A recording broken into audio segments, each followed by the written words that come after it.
There's a lot more platforms I think we could probably look into integrating. Might as well. That's not working. What? My camera. All right. So go to the settings on your in Zoom. Pick which camera you want. We are live. Okay.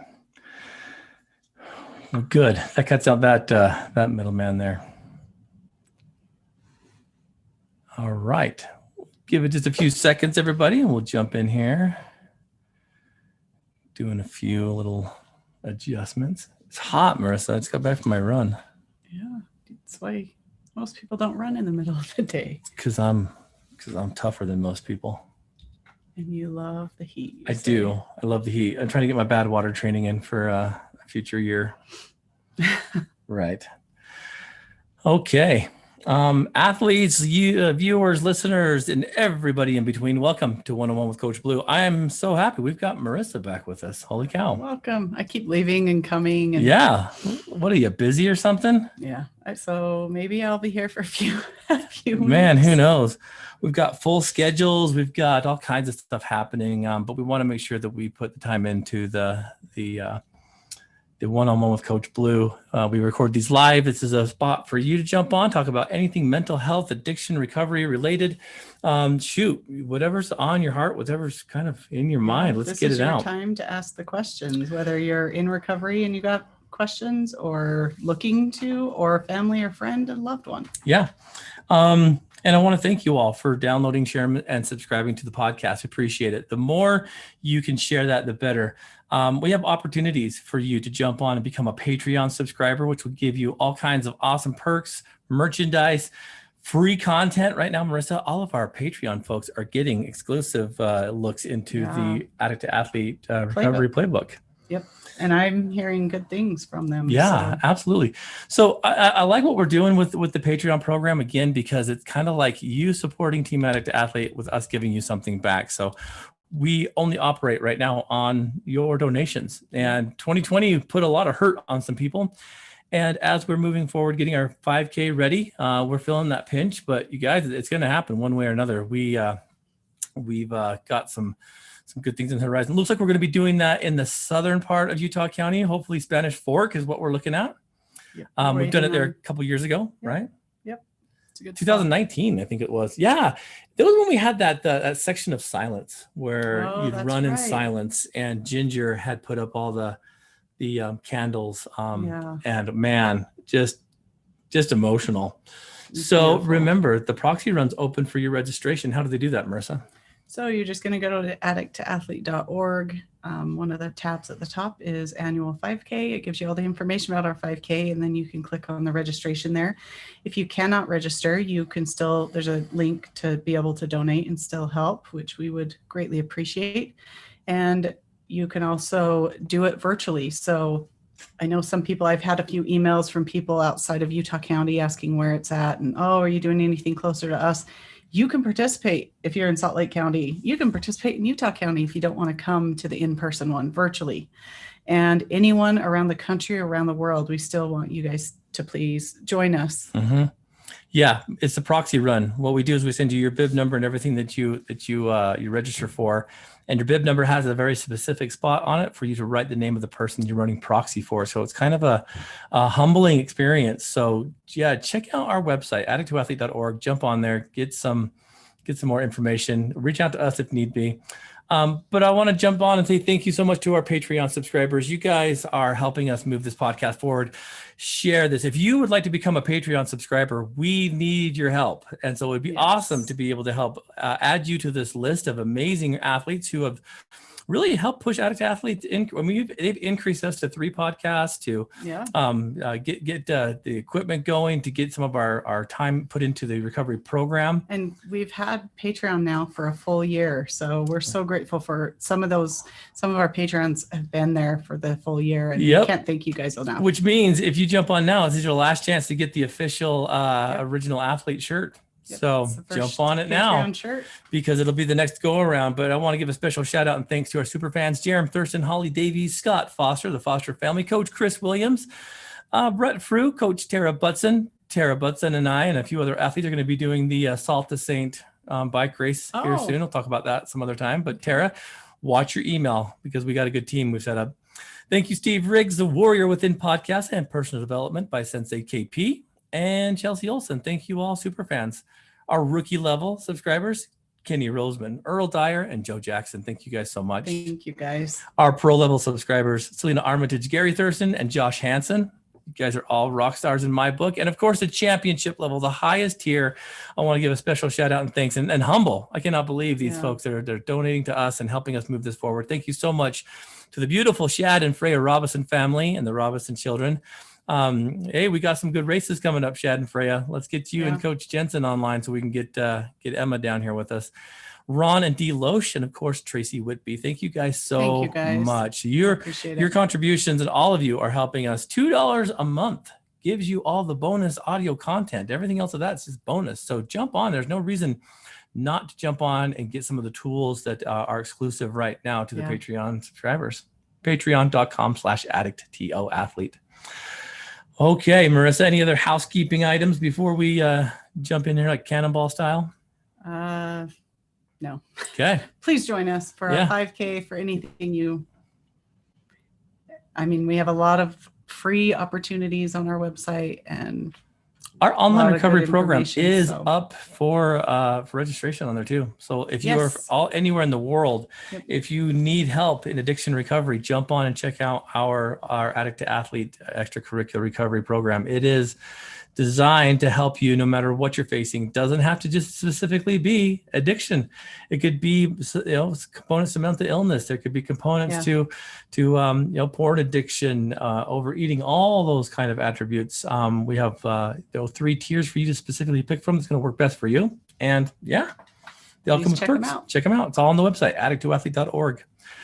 All right, Marissa, we've got last week I got kind of on a soapbox. I don't know if you heard that one. Some of it. And got really upset with the news that we received from the government. And, now since it's had time to resonate in the hearts of so many people, we're starting to see the residual effect of people trying to defend why the number's so high, which is a little strange. And like I said, there's a lot of variables, right? There's a lot of variables. We talked about the increased cash flow with the stimulus checks. We talked about the depression, the isolation that wreaks havoc on people, not being able to access certain areas of care. So there's a lot of reasons why. Overdose. But those are all just stories. The thing that bothers me is that we still lost 93,000 people.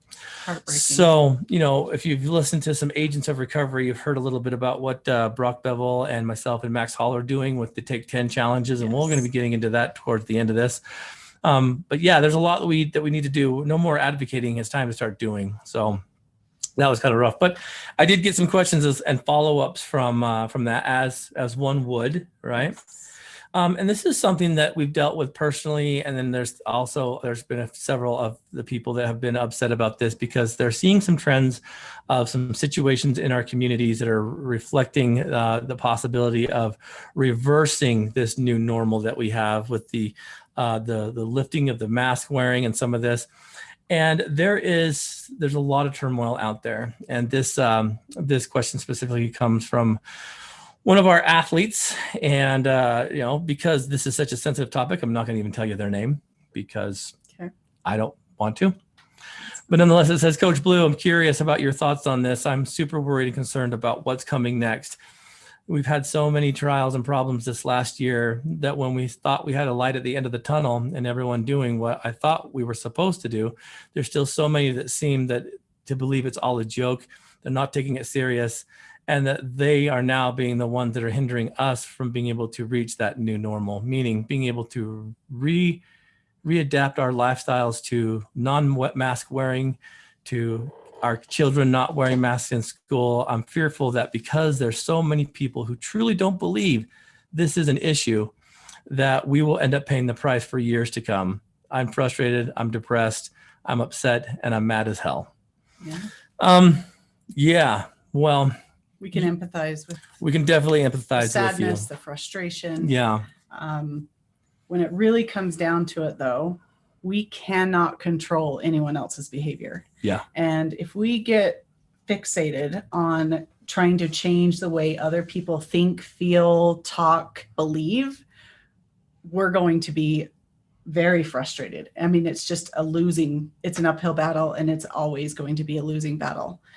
So you really have to just focus on what you can control and what you can believe, and the influence you have on maybe your household. Mm-hmm. But that's about it. If you think going out and trying to argue with someone on whether this virus is real, whether it's not, whether even if it's arguing about the opiate epidemic, there's people that don't believe they just think it's people that choose it and it's their own fault and they don't understand addiction. Mm-hmm. Yes, educate, but there's no way you can change someone's belief by forcing it down their throat. Yeah. It's interesting too. I've heard this on several fronts too. And people do. It's a very strange dividing line that happened, and I'm not sure what caused or created this, other than there's a lot of people with some big egos and some big opinions, right? And to avoid getting you into my own opinion, because I have lots of those, Mm-hmm. I'll say that I agree with you, the person here. It's disappointing that for some reason we have a hard time accepting the fact that this really is a big issue, and lots of people are getting hurt by it. And for people that think it's fake, it was very odd that I had a very fake illness, and you were put in the ER for several times for a fake illness. And it was very different than the flu. I've had the flu, and it was horrible. Mm-hmm. And this was, for me, much worse. It is interesting that there's a mindset. And you know what? The problem with this is that there's no belief that's right or wrong. They just are. And that's hard to wrap our heads around. Yeah. Personally, I'm enough of a ball player to say that if people are struggling, and if there's people that are saying, I refuse to have a vaccine, okay, that's their then choice. You're choosing to possibly get the virus, and that's okay. That's your right. Yep. You have that right. Absolutely. And as a matter of fact, until you probably come around or something worse happens, I'll wear a mask for you too. I don't mind. I've been fully vaccinated, and I'll wear the mask for you so that you don't have to get it. Not that person will probably wear a mask anyway. But I'm not gonna fight against that. We have bigger things to work on than someone else's, I guess, desire to kick against the pricks, so to speak. But let's boil this down to what you can control and what you can't control, because I think this is where it really comes from. It is super disappointing. First things first, get away from the news. I mean, you've got to turn it off. Yeah. There's, I did this when that weird dude was in the White House, and I turned it off. Yeah. And when the COVID epidemic came on, guess what? I heard about it. Right? I wasn't the last one to hear about it. Yeah. News has a funny way of trickling down. You'll find out what you need to find out what you need to, consider the sources. I highly recommend not going to all those big media corporations, the Foxes, the CNNs, all that kind of stuff. There's, it's all just what you want to hear. Really kind of go in and get into what your local stuff is saying. The things that don't have a lot of I guess a pressure to sell advertising, because at the end of the day, all news is entertainment. That's all it is. And they get a lot more views. They get a lot more downloads when they are fear mongering. I remember. So it's really hard to take it and understand what is true and what is real and what is not. Yeah. I remember when I was going to UVU years ago, and it was a time that UVU scandalously had Michael Moore come and speak. And because Michael Moore came and spoke, that they had to have Sean Hannity come and speak. And I remember I went to Sean Hannity's thing too, and it was hilarious because the first thing he said to us was, "I'm an entertainer." And I thought, noted. And he's right. And he's right. And I loved how honest he was. He was like, look, we're entertainers. So now I watch him and the passion that he has and kind of some of the weird stuff he says. And I'm like, holy piss, are we not entertained? Right. So we've got to remember that. Absolutely. Sure. This whole situation is kind of entertaining. So do you want to be the one that's up front, freaking out and losing your sleep?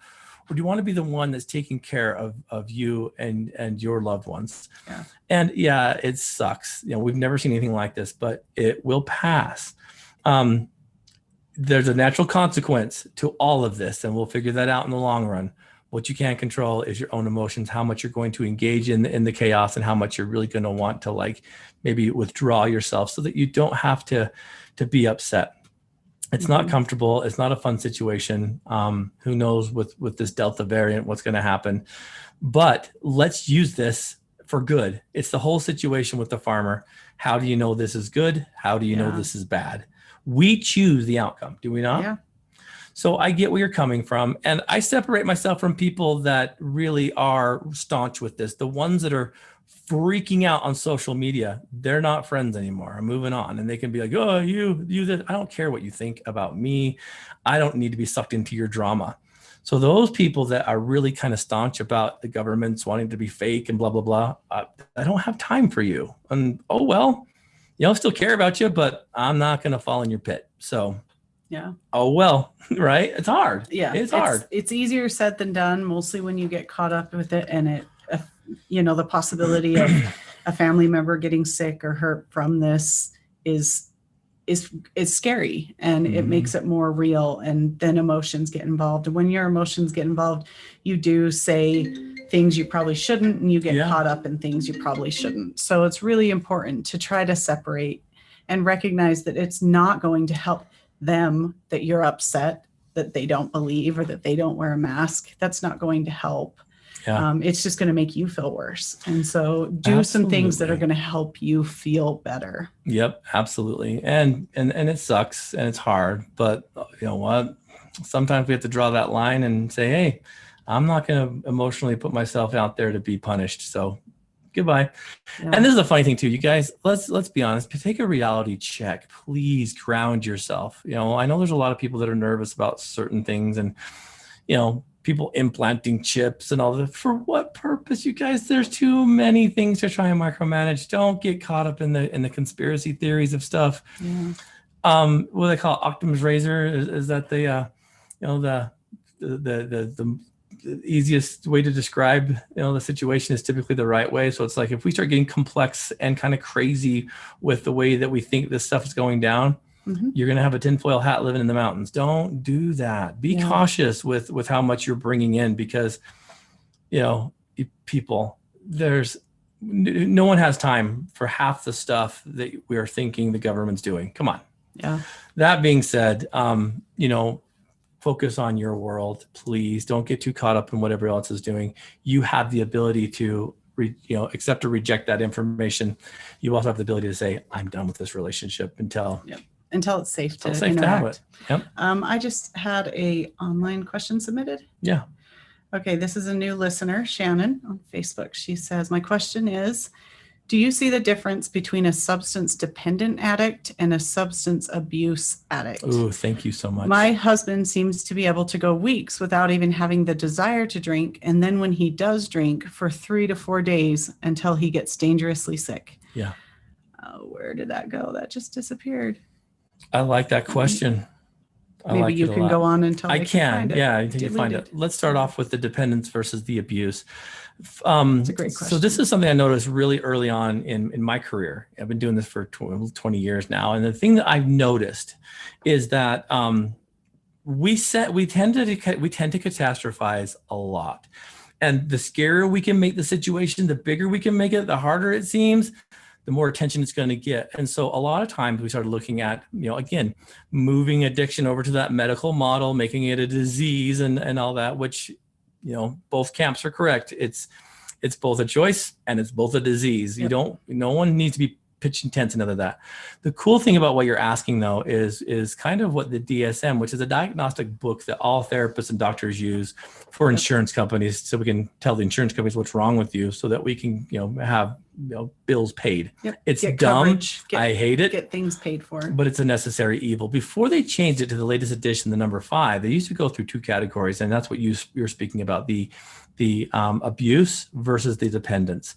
I'm a firm believer that we have 1,000,000 times more people that abuse a substance than are dependent on it. And the reasons why are because the dependent people, they don't last long. Those are the ones that typically are lifers, and that life is typically cut short because of the use. So that being said, let's kind of categorize both of these.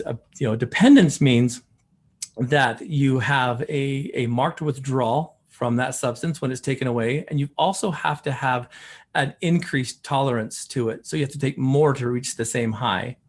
Whereas abuse typically looks through the lenses of you're using it for a specific purpose, for a specific reason. So dependence means if I take this substance away, I'm going to go into full-fledged withdrawal. I'm going to have all the medical aspects of that withdrawal associated with it. And as I'm using it, I have to take more in order to reach the same high. I always also say that dependence also has that, that typical edge of you're more than likely not going to quit.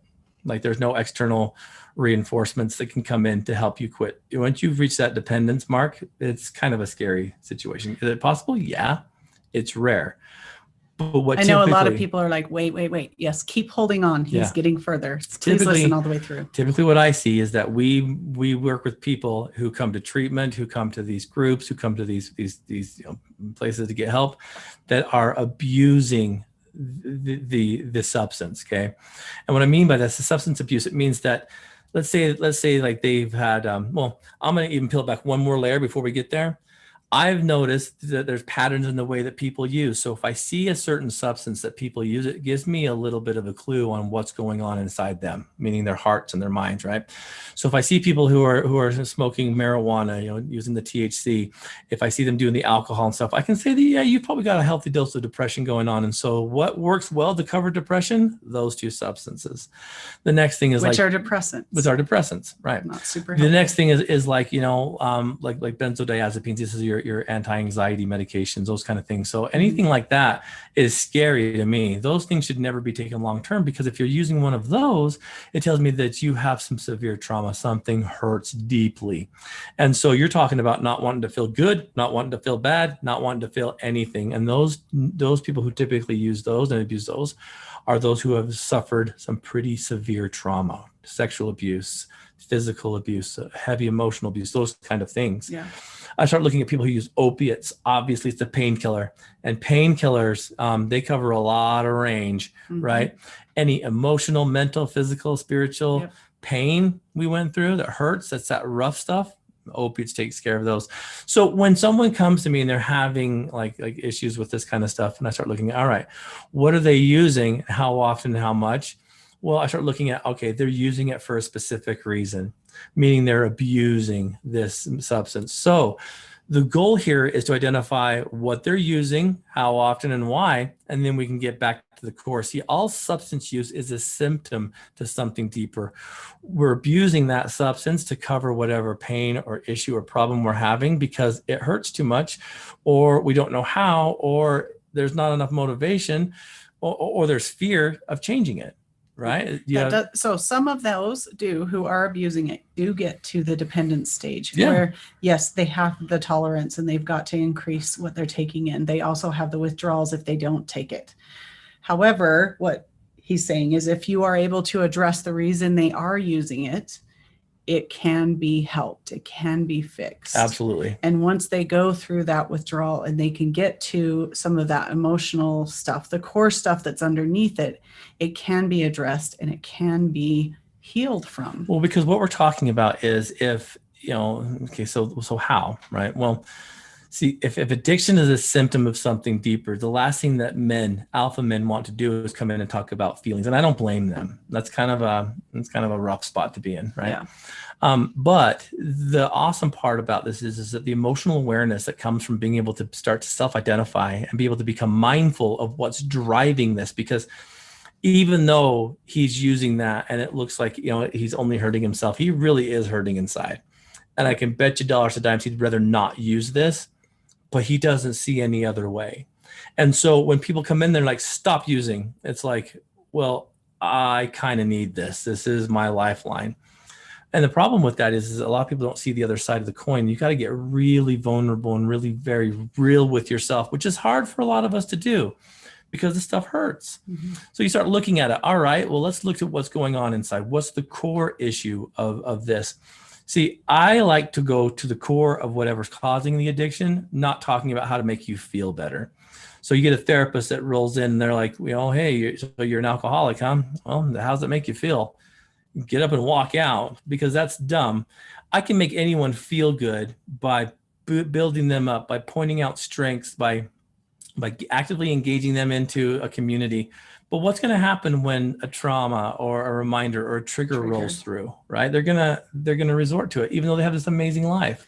Which is one reason it sounds like you're saying your husband will go a few weeks. Yeah. because he doesn't want to use. I'm sure he wants to not be doing that. Mm-hmm. Something probably does trigger him, and some of it is going to be a craving for that substance because he's Right. recognized that it's used and it's worked in the past. Sometimes it's going to be those emotional triggers of why he's using the substance in the first place. Yeah. So it sounds like he binges and he gets really sick. And then what does that bring? It brings more guilt, more shame, more, depression. Right. And then they feel awful again. And then they just feel like they're fighting this never ending battle. Like, walking up, in fact, I just went to girls camp last week and we went to the coral pink sand dunes. It's gorgeous sand, and walking up those hills are so difficult. Yeah.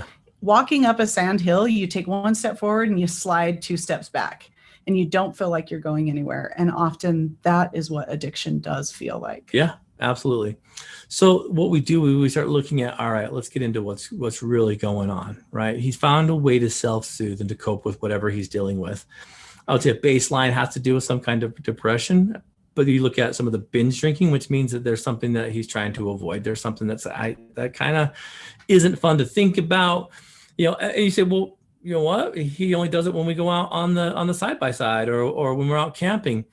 Well, it's an interesting thing I've been noticing, and I can't remember the term right off my head, but it's about the anxiety that's I guess predicted in the future, so that we try to squeeze out as much time and fun and excitement when we have the time off.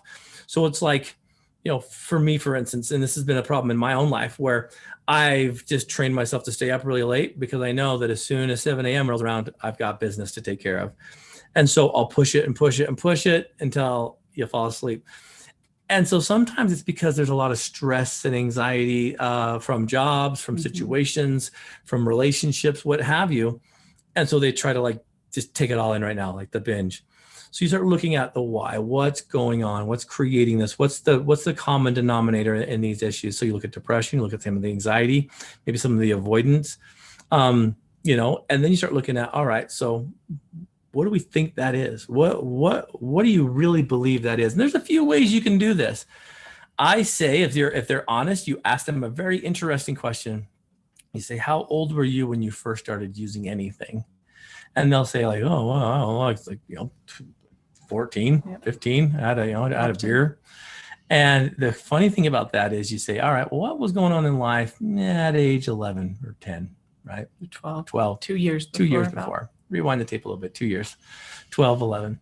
Start looking at that. And then you start saying, well, my life was fine, but then you start really pulling it back. Well, what was it really like? So describe that life. Describe the life. So it's like, well, my mom and dad got divorced or my family moved here, or, it was when I was in young men's and I didn't want to go to church anymore. And I started getting kind of some heavy, I guess, fighting with my parents about it. Feeling guilty. There's always an activating event. Always. And it doesn't need to be humongous. No. It can be that we moved. It can be that you started fighting with your parents over something, or it can be that you notice that your parents don't show up for the stuff that you are doing, but they do for your siblings, or there's so many things to this. And like I said at the meeting yesterday, trauma is trauma. It doesn't matter by which mechanisms you receive it. It just is. And people try to compare it to somebody else's and think, oh, well, it's not that bad, so that can't be the problem. Yeah. Yes, it absolutely can be. So what happens is whatever happens at that stage, it takes on average, sometimes more, sometimes less, about 2 years before we find an outlet by which we want to use to suppress that feeling. So he's at a party one day, some kid he passes the bowl around, he smokes the weed, he takes the alcohol, and he's like, man, I feel normal. This is how I want to feel. And maybe it doesn't start up so fast there, but he'll always remember that's the mechanisms to soothing, and that's the mechanism to what he wants to feel. And slowly but surely, it'll actively engage into the point where he'll start using, because he starts adopting these false ideas of who he is. Mm-hmm. So let's just say it's the moving thing, right? We move.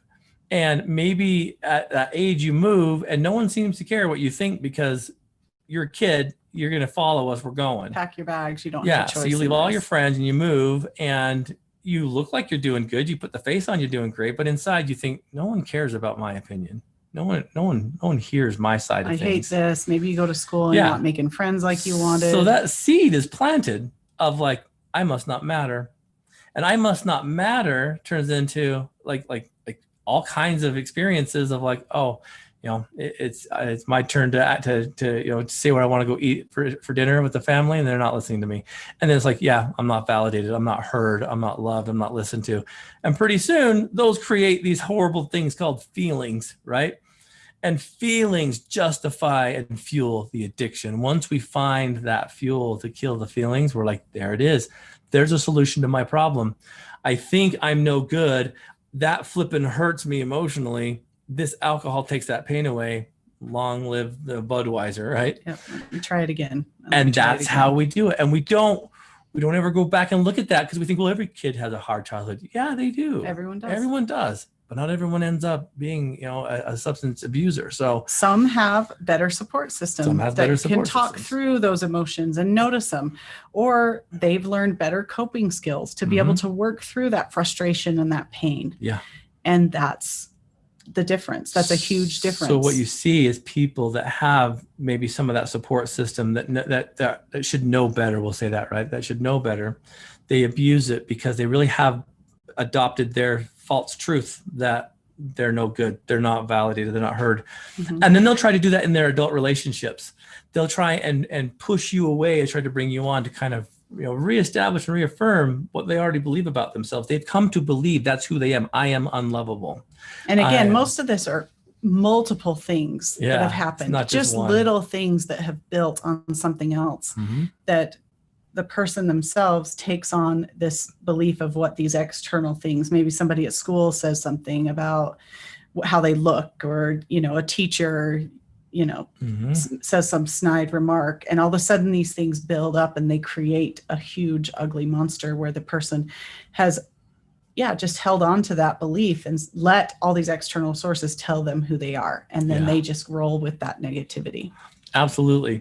So they end up abusing that substance of choice to cover the pain. And it's kind of sad and hard, but I kind of don't blame them. It happened to me. Here's the scary thing is substances saved my life. If I didn't have those, I don't know if I'd have been here. I got into some pretty heavy emotional, turmoil when I was a kid. It was hard. Perfect coping skill for you at the time. Until it wasn't. And I had to identify where all that stuff come from, the core of it, because we all have great reasons and excuses to use, but what's at the core of it? Because once I identified, all right, the neglect I felt, my core issue being neglect, right? Meaning like, I must not matter. I must not have value. I must not have worth. That turned into, I'm shy. I'm afraid. I'm scared. I'm mad. I'm heartless. I'm all these things. But when I had to challenge those after I did, the awareness cycle, I started to challenge all that stuff. I had to challenge my thinking, because we all do a ton of feeling about addiction. We do very little thinking about addiction. So what does that mean, Marissa? You've got to take the time to think about it. And if you can't do that yourself, then it's seeking professional help. Yeah. It's going to a counselor.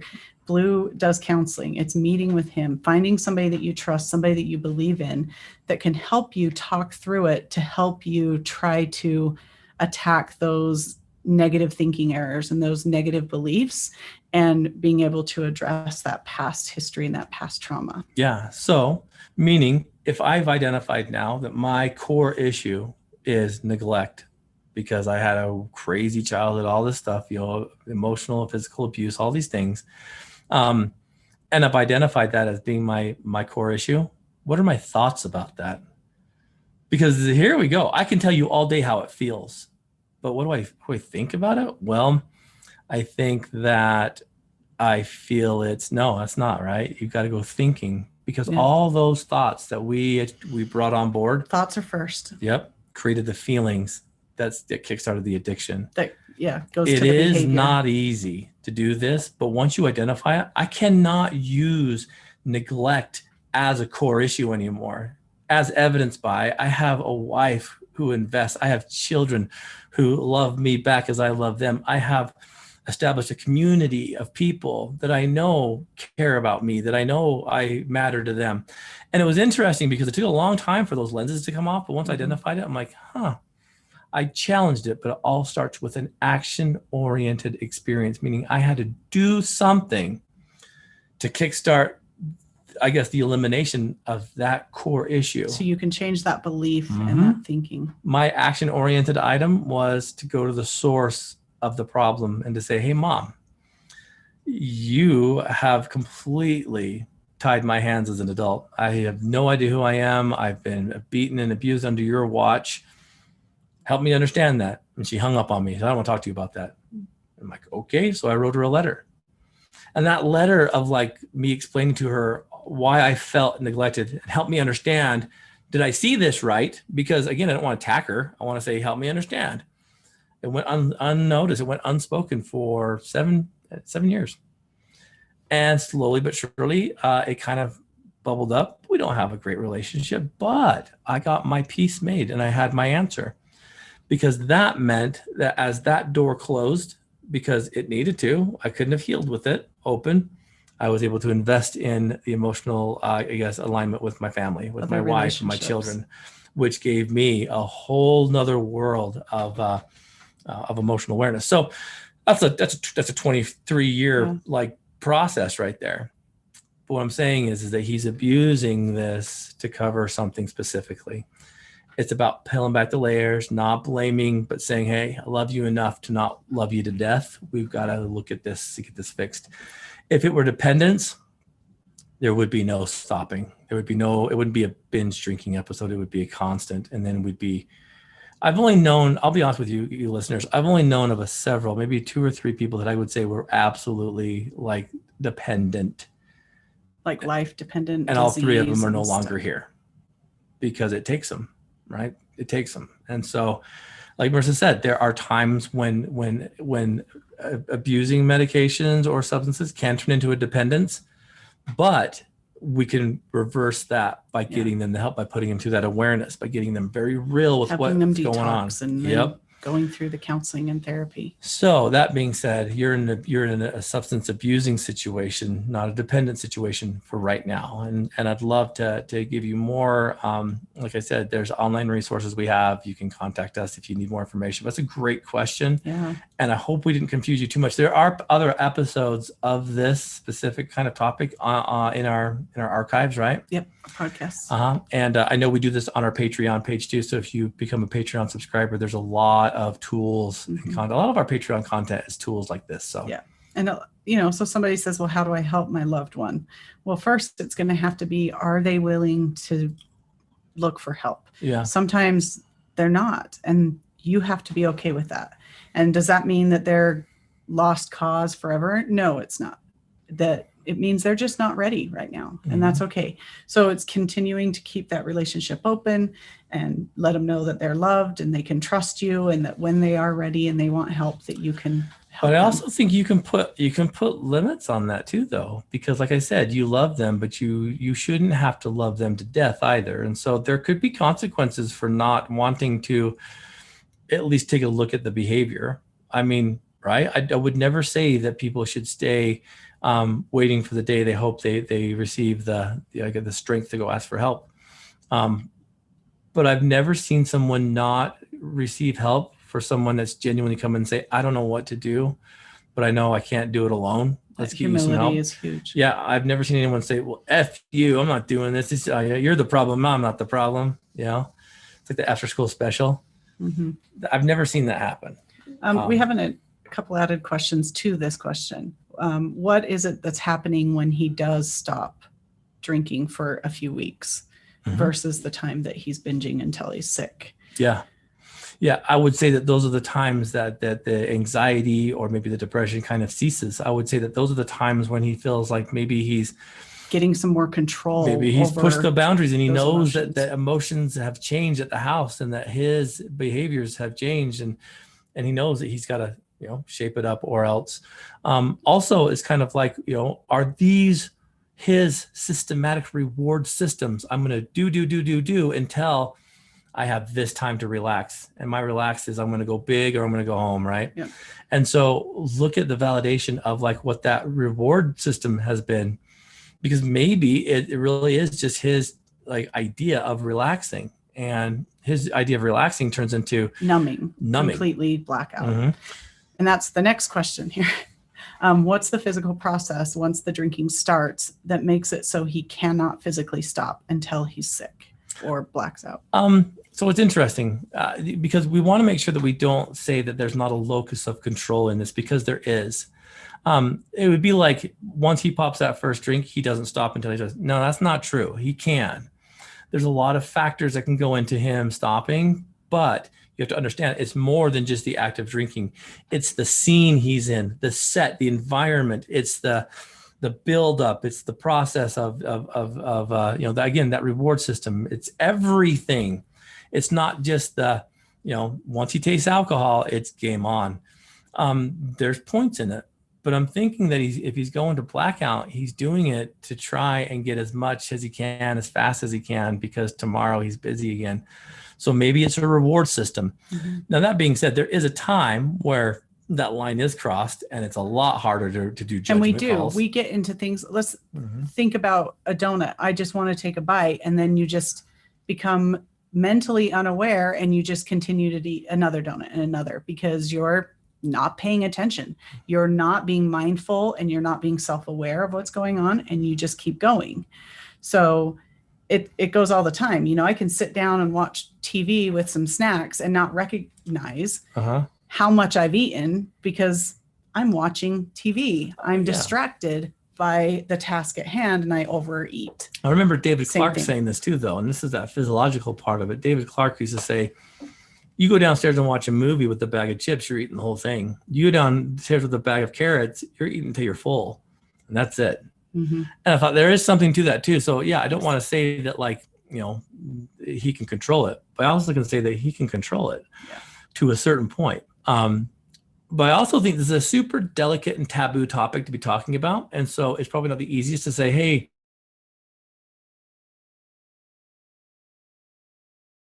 you've kind of pushed it. Can we throttle back this time? And has that worked? Because if that hasn't worked, then we're like, well, I deserve this, and I know my limits, and you're just being a buzzkill. And then we got to get into some family relationship conversations, maybe some couples counseling, because that means that your needs aren't being respected or met. So there's a void in there somewhere. We just have to tease it out. We got to find out where the disconnect is. And sometimes it's really big, and you've got to address some of that communication and some of that self-esteem, and then being able to dig deeper and deeper. So, but when somebody's ready, it can go really quick, and they can progress and move forward really fast. Yeah, absolutely. But it's hard too, because you got to learn how to do a lot of things again. You got to learn how to recreate sober. You got to learn how to interact with family systems sober. Mm-hmm. You got to say that will there be a time when I can manage this and do it socially? Possibly. I don't ever dare do that because I know my addiction well enough that I could justify it pretty easily. So, to thine own self be true, as you know, right? So there's a lot to this, and I hope we've answered a part of your question. I'd love to go deeper into this if you need. Yeah, thank you. It's a good question. Do you have another one? Oh, I have many more. Yes, absolutely. Okay. All right. This one's about, this might be good for this person too. Okay. Has to do with core communication. Coach Blu, I find that I have a harder time talking with my spouse and with my children now that my spouse and I are clean. Having a hard time getting out of the box with our conversations, and it seems like everything is superficial or getting angry at each other for things that we have or haven't done right. Just curious, is this normal and how long does it last? So early in recovery, it's going to be hard too, especially if you're a husband and wife or co-parenting and you guys are both kind of like leaning into maybe some sobriety. Yeah. I've noticed that a lot of people, specifically, and parents that have never had drugs or alcohol in their lives either, they all have problems with their children now and then. Yep. They all yell at their kids. Everyone does. Now, what does that mean? Well, it means we're all horrible parents. Our kids are going to grow up screwed up? No. It just means that there's times that when we realize we're doing that to throttle back, but there's also times that when we know that we might need to get a little bit up in arms, we have a support system. And we also have some tag team parenting going on. There's times when I'm like, I am so pissed. Marissa, you deal with this. And there's been times I know she said it to me, Blu, you've got this one. It's hard though, because when you've had that we call it that veil of like anything goes, and you can talk about anything, and alcohol kind of loosens up the the vocal cord, so to speak. You say things maybe you shouldn't have, or who cares, because you're going to forget about it tomorrow. When you have that style of openness, and then all of a sudden the reality of like, okay, now who are you again, and why did we fall in love? It's going to take a little bit of time.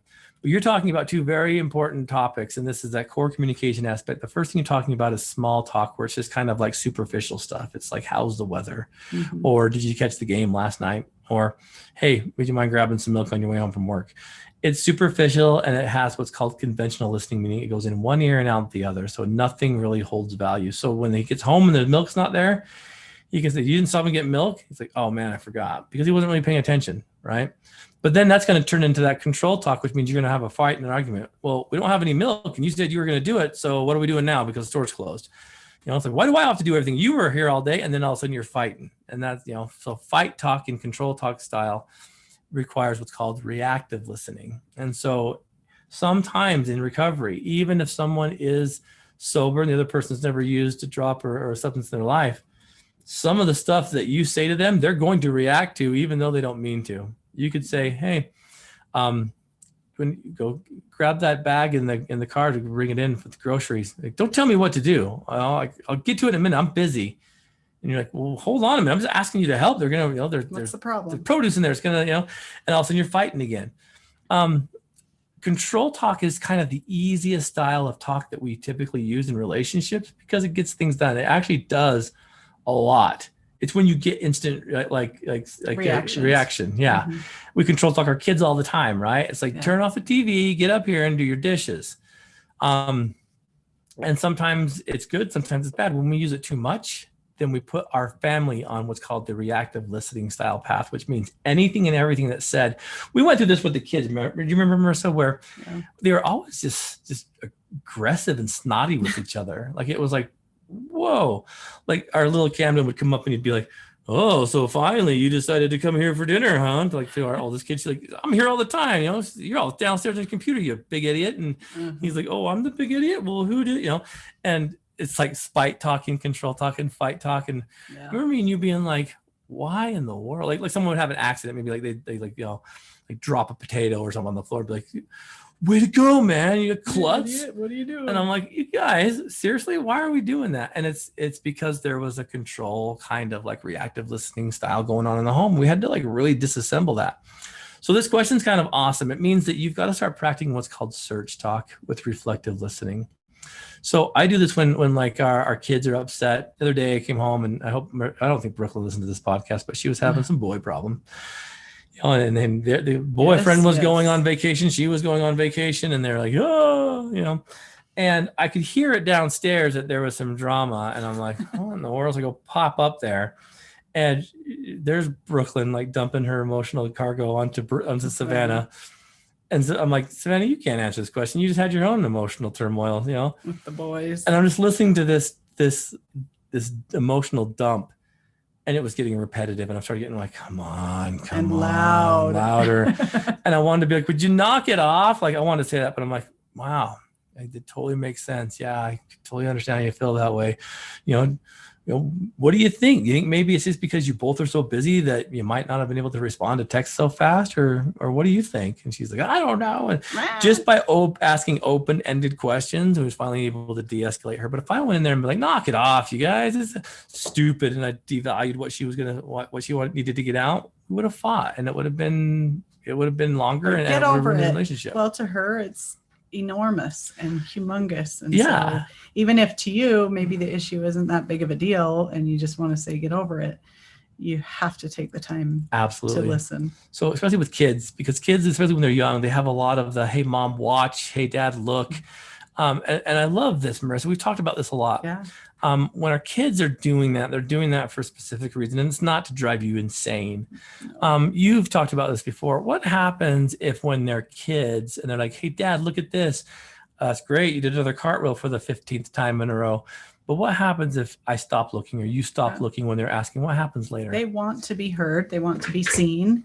They want to be understood. And that's how they test that. They're testing the waters. They're testing you to see if you care. And as you respond, even though it may be like 50 times, they're learning that you love them and you care for them, and that's important. So if you stop responding, even though it's dumb and easy and not a big deal. Did you see her just bust in here? Yes. Did you guys hear that door smack open? I'm like, what is knocking that? stuff off my desk. There you go, Hallie. Now you have our dog. She has all the attention. If you're watching on YouTube, there's our dog. Holy cow. Yeah. She got kicked in the door like she was law enforcement. Did you see that?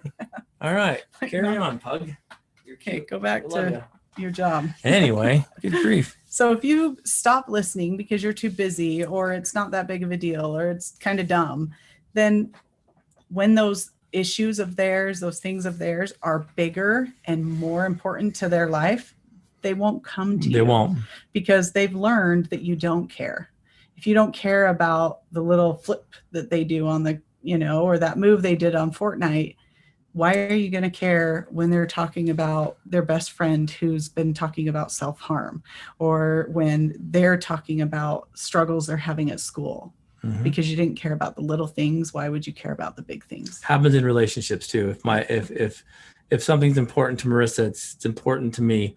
And that's been hard too. I mean, there's been times when I've used that leverage against her where I'm like, cycling is important to me.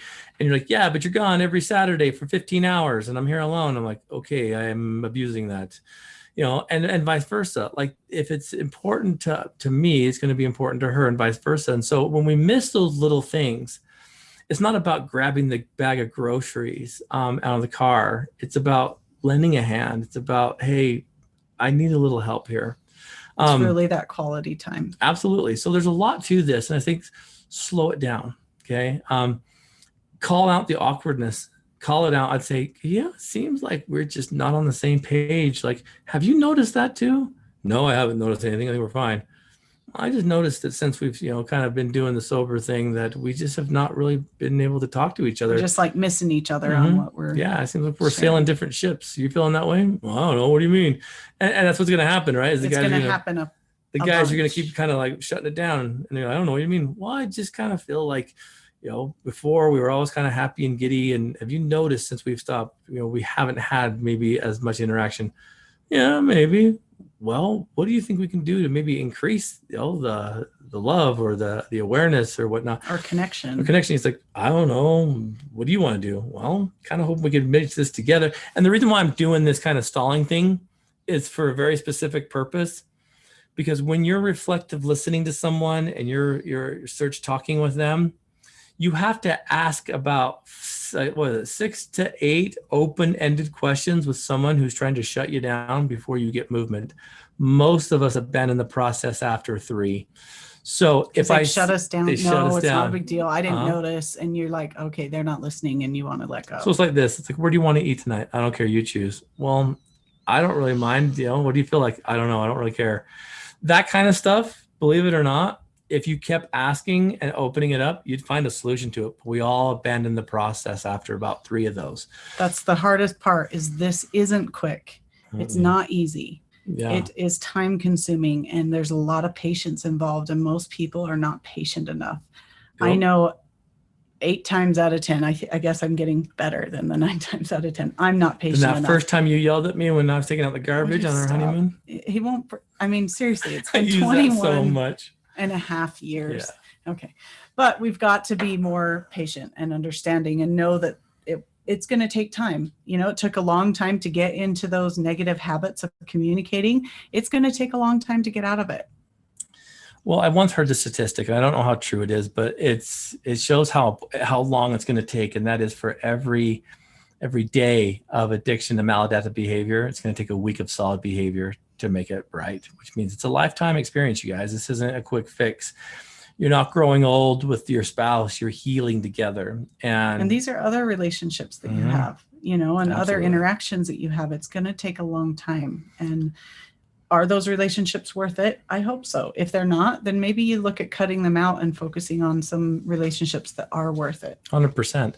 So, that being said, I know that there's a lot of core communication content on Patreon. So again, if you're not on Patreon, you want to get to the nuts and bolts of some of the stuff we're talking about, like the tools, jump on and become a Patreon subscriber. $2 a month gets you all the content. Anything above that, you start getting bonus material, man. So jump on there and check patreon.com/addicttoathlete. Marissa, I think we're there. Yeah. Absolutely. I want to thank all you who jumped on. Great Marissa, questions. welcome back to the studio. Thank you for those Thank questions. you. I'm happy to be back. You can reach out to us for more social media. We got lots of stuff on the website, addicttoathlete.org. I want to give a special shout out and thanks to Radio Ronin. Thanks for all that you do, Team Radio Ronin.